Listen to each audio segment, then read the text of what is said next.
We divide 178 by 5 in a long division method.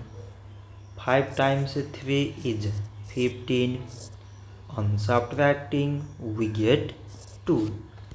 So now we put down this 8 and it is 28. 5 times 5 is 25. On subtracting, we get 3. So now there is no other number to put it down. So we take here decimal so that we put 0. So it is 30 and 5 times 6 is 30. On subtracting, we get 0.